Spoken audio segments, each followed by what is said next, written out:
ইফতারি কিংবা সন্ধ্যার নাস্তায় এই স্ন্যাক্সটা হতে পারে একটা বেস্ট আইটেম। আর যদি ভুল করেও একবার পাশের বাড়ির ভাবিকে পাঠিয়ে দেন, তাহলে তো রেসিপি জানতে চেয়ে আপনার মাথায় পাগল করে দিবে। আসসালামু আলাইকুম সবাইকে, আমি শামিমা চলে আসলাম নতুন একটা রেসিপি নিয়ে, একদম ইজি একটা রেসিপি। আশা করি সম্পূর্ণ ভিডিওটা দেখবেন, যদি ভালো লাগে তাহলে একটা লাইক কমেন্ট শেয়ার করে পাশে থাকবেন। তো এই স্ন্যাক্সটা বানানোর জন্য প্রথমে আমি আলুগুলাকে সিদ্ধ করে নিয়েছিলাম, সাথে ডিমগুলাকেও। আর এবার একটা গ্রেটারের সাহায্যে এটা গ্রেট করে নিচ্ছি। আর আমি এখানে 3টা ডিম নিয়েছিলাম প্রথমে, তারপরে একটা ডিম স্কিপ করছিলাম, বাট আপনারা এটা করতে যাবেন না, তাহলে কিন্তু ডোটা একদমই পাতলা হয়ে যাবে। আমি প্রথমে বুঝতে পারিনি। আচ্ছা যাই হোক, সেটা কোনো ব্যাপার না, আমার গ্রেট করা শেষ। এখন চলে যাচ্ছি পরবর্তী ধাপে। এইখানে আমি গাজর কুচি দিয়ে দিচ্ছি। গাজর যদি বড় সাইজের হয় তাহলে অর্ধেকটা দিবেন, আর যদি মাঝারি সাইজের হয় তাহলে পুরাটাই দিবেন। তারপর কাঁচামরিচ কুচি আর দিয়ে দিলাম পেঁয়াজ কুচি। এখন একটু চিলি ফ্লেক্স দিয়ে দিচ্ছি, দিয়ে দিলাম হচ্ছে 1 চামচ ধনিয়ার গুঁড়া, হাফ চামচ জিরার গুঁড়া, স্বাদ মতো লবণ, একটু বিট লবণ। আমি বরাবরই ব্ল্যাক পেপারটা দিতে ভুলে যাই, কিন্তু আপনারা ভুলে যাবেন না, ব্ল্যাক পেপার দিলে আলাদা একটা স্মেল আছে। তো যাই হোক, এটা আমি হাত দিয়ে খুব ভালো করে মেখে নিচ্ছি যতক্ষণ পর্যন্ত না এটা পারফেক্ট হয়ে যায়।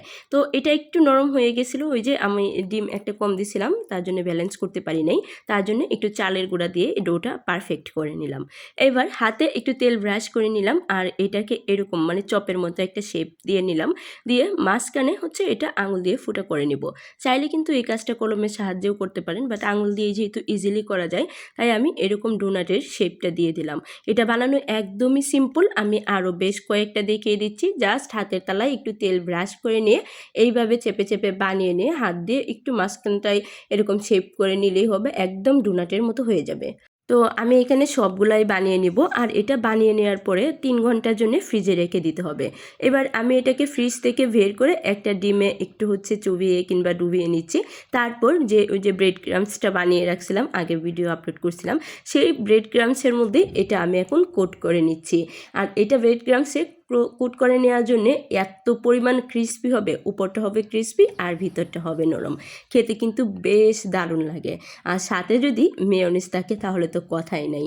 তো আমার এইগুলা সবগুলাই প্রায় কোট করা শেষ। এবার চলে যাব হচ্ছে তেলে ভাজতে, মানে সাথে সাথে এগুলা এখন আপনি তেলে ভেজে নিতে পারবেন, চাইলে কিন্তু এটা ডিপ ফ্রিজে সংরক্ষণ করে রাখতে পারেন। এটা দেখতে এতটাই লোভনীয় লাগতেছিল, কি আর বলবো।